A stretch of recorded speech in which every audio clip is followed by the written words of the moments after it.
Welcome back, everyone. You know, they often say if you're in a doctor's office and the doctor tells you that you have cancer, that your whole life flashes before you in a span of like 10 seconds. And I'm sure all of us, whether it's ourselves or family members, loved ones, friends, have faced cancer. And you can count on the American Cancer Society to provide us with the kind of support in terms of education, in terms of all kinds of things, to be able to help us and help our loved ones get through it. Joining me today is Lillian Spost. Hi, Lillian. Hi, Jess. Nice to have you here. Lillian is the community manager for the Relay for Life, which many consider to be American Cancer Society's biggest event, one that really draws a community in from all over the country. In the world. In the world, my God. To help raise awareness for cancer and many of the things that cancer is doing. So, like I said up front, you hear those words and it changes your life. And you've had the experience personally, right? You? I have. Family member. So you know what this is about. I absolutely do. I initially got involved with Relay because I had a sister who was diagnosed with breast cancer at 36 years old. And the last 6 years of her life actually she was kept alive by a drug called Herceptin, which the American Cancer Society was involved with finding that drug. So I truly do owe the American Cancer Society a lot. And then on March 20th, 6 years ago, in 2009, I was diagnosed with kidney cancer. And it came solely because I go to my doctor, I get pre-screened, and when I went in for a routine screen, because I get kidney stones, they found a lump. It turned out to be a tumor. And yes, I did hear that I had cancer, which is one of the scariest things you can ever hear. And as of April 1st of this year, I am 6 years cancer-free. They removed my kidney, and I feel as though I hit lotto. It's wonderful. Yeah, I bet. You know, it used to be, oh my God, a death certificate in many ways, still depending on when you discover the cancer, what kind of treatment you get. And a lot of people will say how your own psyche reacts to the positive nature of wanting to be cured. The American Cancer Society, huge organization, but very, very community-based. Now, here in Saratoga, now you're the community manager for Saratoga and Warren County, correct? I am. We have what's called Relay for Life, and we have one of them in Warren County, and we also have one right here in Saratoga Springs that will occur June 5th through June 6th. It's a community event. It's run by community volunteers. My job is basically to facilitate and assist. We have people who work very hard. They bring together teams from colleges, from churches, from family, from businesses, and individuals start teams, and they attend this beautiful celebratory event to not only bring awareness, but to celebrate our survivors and our caregivers, because truly it is all about them.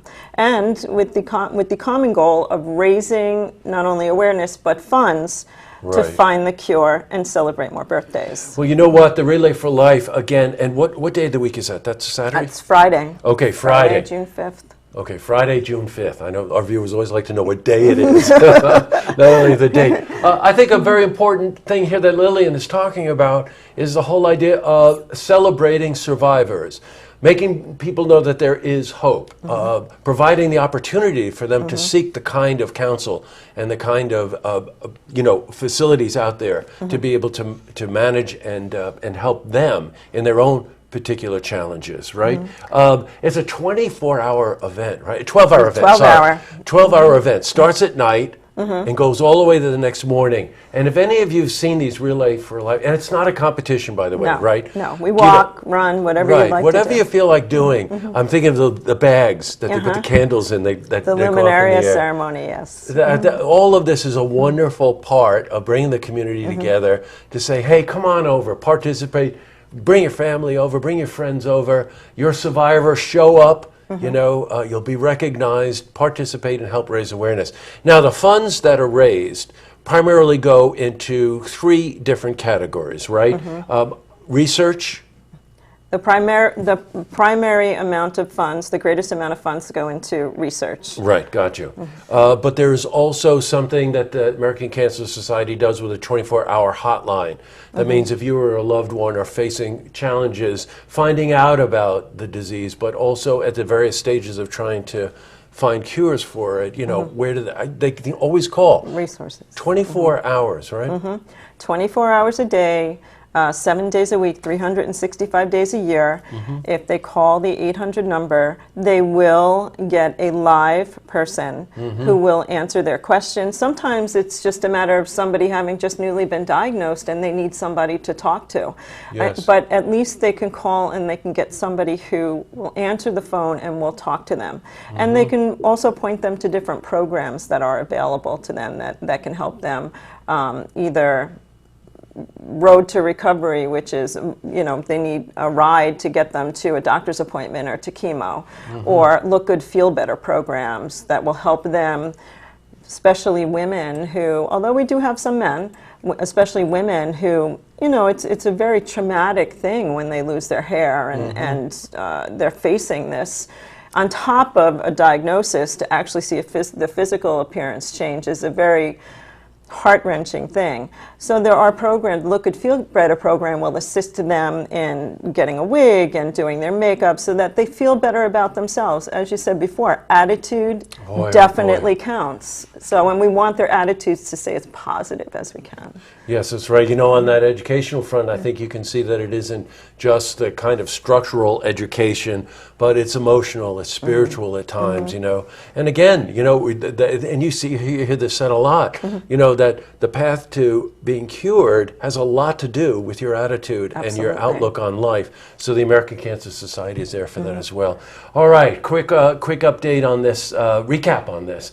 The 29, there's one other thing I want to talk about. Okay, a week before the actual Relay for Life, there's an event right here in Saratoga, Paint the Town Purple. Yes. I don't know, is that any different than any Saturday night in Saratoga? Well, it's a Friday night first. Oh, good, okay. But, and it's not just a night, we're going to be, this committee of the Saratoga Springs Relay for Life is going to be putting purple bows, on all of the lampposts in town. The city of Saratoga has been really wonderful and is allowing us to do that.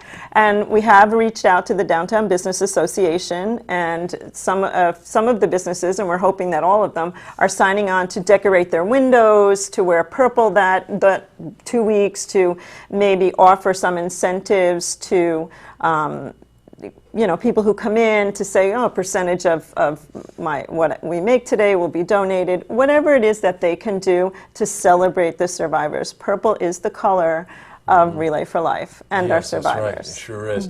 And of course, that's leading up to Friday, June 5th for the actual relay. It's at the Eastfield Rec. It's at Eastside Rec Field. Good, okay. And again, it's an all-night affair, and it's inspiring. It is. I remember it from last year. It is truly an inspiring event.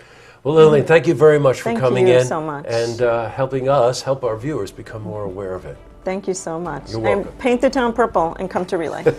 You got it. To see this interview again, you can head to our website, which is looktvonline.com.